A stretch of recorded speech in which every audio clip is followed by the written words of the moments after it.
વાઘપર ગામમાં ન માત્ર ભાઈઓ પરંતુ બહેનો પણ મોટી સંખ્યામાં રોજ રામધૂનમાં જોડાય છે. છેલ્લા 24 વર્ષથી આ રામધૂન ચાલે છે.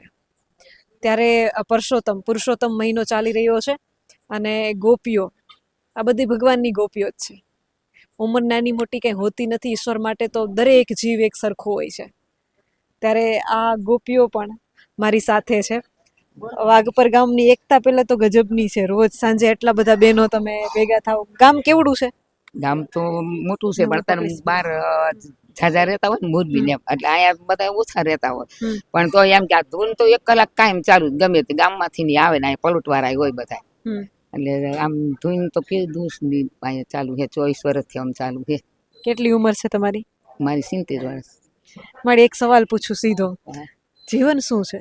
તમે તો 75 વર્ષ 75 વર્ષ જીવી લીધું એટલે તને પૂછું છું જીવન શું છે? જીવન એક આ સંસાર નોર્મલ છે. બધી માયા, બીજું ભાઈ નહીં. છેલ્લે ખબર પડે કે આ બધું મૈથા પણ લગતું છે. બાકી ભગવાનની કૃપા સિવાય કાંઈ થતું નથી. એટલે જ પૂછું છું. અમે હજી નાના છીએ, તમે બધા અનુભવ કરીને બેઠા છો. આ કઈ ખોટી માયામાં મથવું જોઈએ કે ઈશ્વરને પકડીને બેસવું જોઈએ? ઈશ્વરને પકડીને બેસવું જોઈએ અને આય કરવું પડે. બધું ઘરનું કરવું જોઈએ પણ ઈશ્વરને આયરે રાખવા જોઈએ. જો એમને ખાલી કામ કરીને જિંદગી વહી જાય તો એ નકામું જ છે ને. બાકી જો પરમાત્માની મહેરબાની હોય તો બધું કરતું જવું પડે આ જીવનમાં. ખેતી કરી હોય આપણે. અમે તો જો ખેતીમાં જિંદગી કાઢી. બીજું તો કાંઈ હતું નહીં. કારખાના કાંઈ હવે બધા ટેકનોલોજી આવ્યા ધંધા. બાકી પહેલા તો શું આ જૂના જ ધંધામાં અમે તો ખેતીની કરીને કોઈ પણ બાકી એમ કે બધું કરવું જોઈએ. ખાલી કામ કરીને જ બેહી રહેવું એવું ન ચાલે.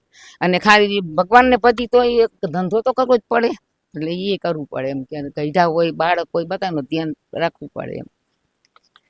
બીજું એક વાત એ પૂછીશ, મને ચોખ્ખું કહેજો કેમ કે અમારી નાની ઉંમર છે, તમારામાંથી પ્રેરણા લેતા હોય.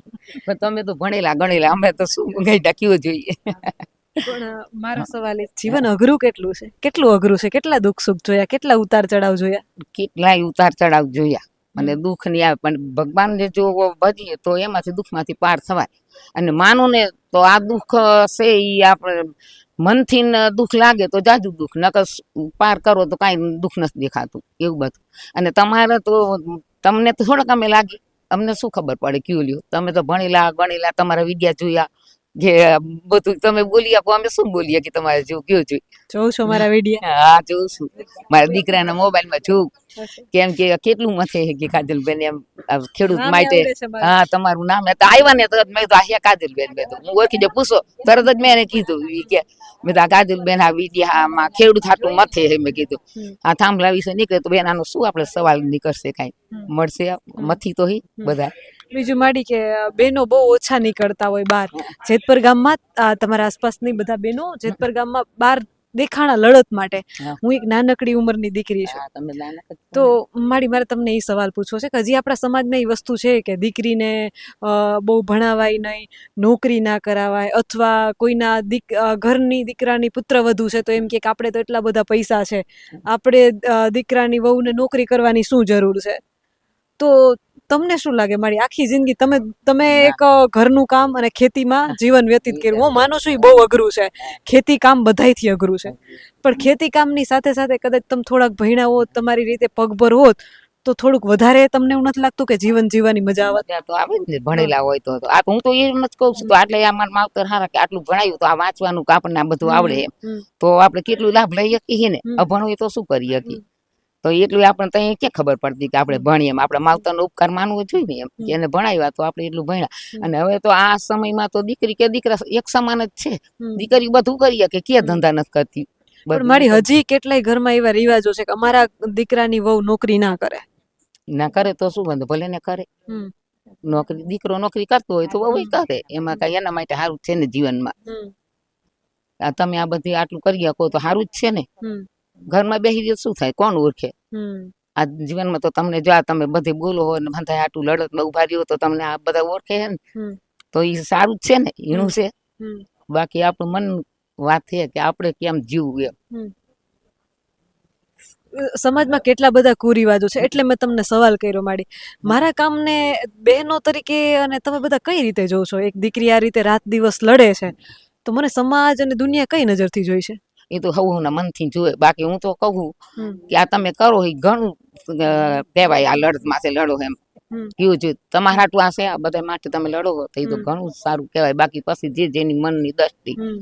બાકી તો એનામાં જીવનમાં પ્રાણી ને શક્તિ હોય તો એ બધું કરી શકે. હમ. સાચું છે ને. હા એનો તમારો તો ઉપકાર માની એટલો થોડો ગણાય. હું તો કોઈ દીકરી થઈને આટલો સાથ આપે હમ. દીકરા નથી આપતા હમ. એટલું તમે આમ રાત દી આ બેઠો હો હમ. તો સારું જ કહેવાય ને ખેડૂત માટે. કેવું જોઈએ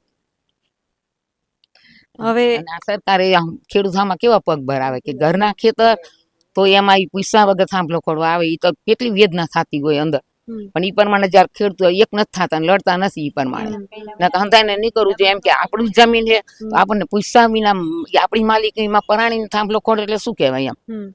ઈ તો એને આપણે ગમે તેમ કરીને એને જવાબ લેવો જોઈએ ને. હમ. પેલા થાંભલે ખોડવા આવતા તો પૂછતા તો ખરા. હવે તો કે પૂછાય નહીં પરબારા ખોડે. આ કીધું ને જતપરના માણસો મતે તોય કામ કેમ બંધ કરે છે. તો આવા કોઈ ઘડવૈયે જાગવા જોઈએ કે આ કામ આને બંધ કરાવીને અટકાવવું જોઈએ. ખૂબ મત દઈ દઈને આગળ કર્યા તો આ હમત થયા.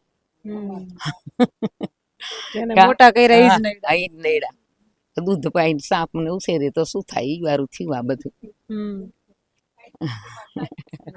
મારી અંતિમ સવાલ એ પૂછું છું કે જીવનમાં સાચું સુખ શું છે? સાચું સુખ આપણું મનનું કારણ. સંસાર સારા હોય ઘરનું માણસ સારું હોય તો આપણું સાચું સુખ ને બીજું આપણું મનનું કારણ. જો મન સારું હોય ને તો સંસાર સારો હોય. બાકી આપણું મન જ કે આ નથી હારા આ નથી હારા ઓલા નથી હારા પણ આપણે જ હારા નથી જોવાનું. આપણા દુર્ગુણ જોઈ તો સંસાર સારો હોય. આપણામાં જો આપણને એમ થાય કે હું સારી અને આ બધા નથી હારા તો સંસાર નથી હારો. બીજું શું આપણે સારા તો જગ સારું. જગ સારું.